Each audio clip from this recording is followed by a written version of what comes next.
د جهان نیوز درنو لیدونکو سلامونه ستړي مشئ. د هرات غور سړک د جوړولو چارې پیل شوې دي.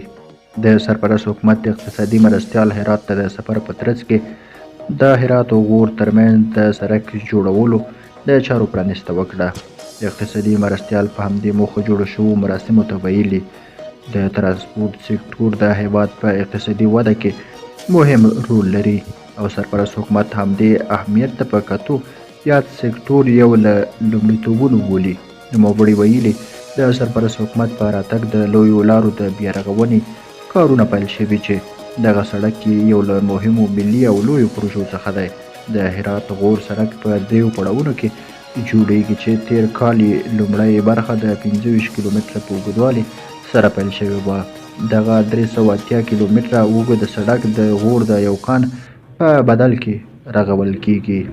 درنو لیدونکو له ملتیا مو مننه